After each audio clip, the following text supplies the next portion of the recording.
Hey, welcome back everyone. Really excited to get into this challenge here. This is going to be Ding-O-Tron from the US Cyber Games. Let's get into it.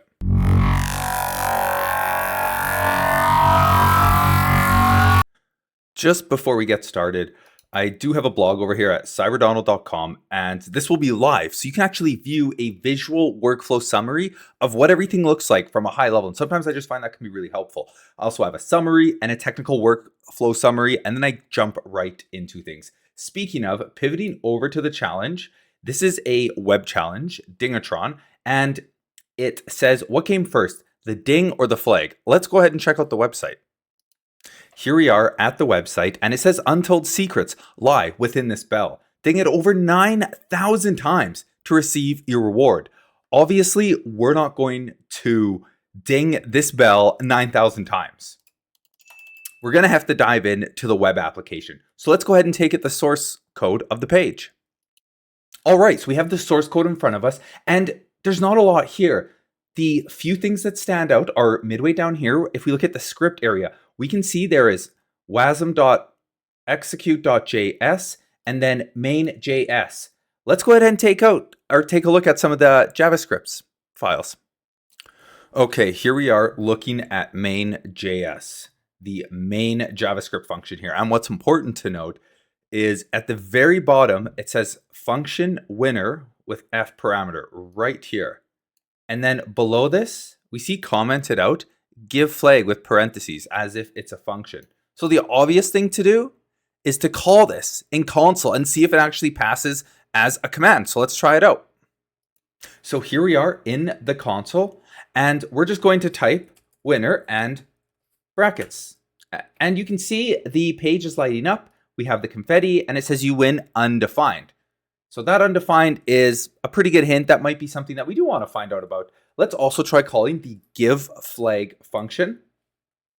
And we call this emotional damage. We kind of get that troll MP3 sound, and it says, did you think this would be so easy? Can you find my hidden secret function? Well, where can we find a hidden secret function? Over in our scripts. And there's really only two options here. We can either look at the execute.js file, but that's just a WebAssembly framework, and that's going to be the loader and the executor for a WebAssembly file, and that's which is represented as ding.wasm WebAssembly file. So let's take a look at that. However, when we click on it, it is clearly we can't look at this on the computer. It's too much. There's too much. So we're going to go ahead and download this and look through it. So let's pivot. All right, here we have the file, and I'm in Linux, and just running head on the file, we can see it is of course compiled in Go. And if we run the file command, we will see it is a WebAssembly file. So cutting to the chase, if you look through the file, you'll find the superSecretFunction. However, you have to be case sensitive. So if we search through the file with cat and we grep it and say super with a capital S or secret lower or function with a capital F, you will actually find it here. And because it's halting on a match, I found for this challenge, I actually had to call -A in order to force it to do the grep and to search. And then that is where you'll find right here the superSecretFunction. So let's go over to the website and see if we can pass the superSecretFunction through the console.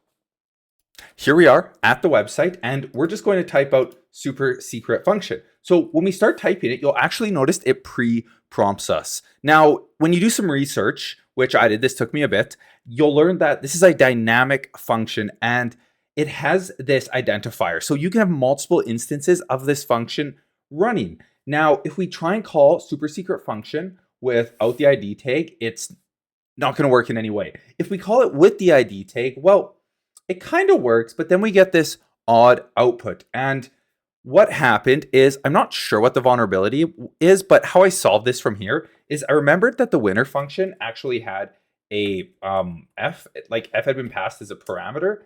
And while it didn't do anything, if you passed giveFlag within winner, like use a function to call a function, it gave me some weird output down here. So I thought, well, why don't we try calling giveFlag with our dynamic function, which is the superSecretFunction. So if we type superSecretFunction,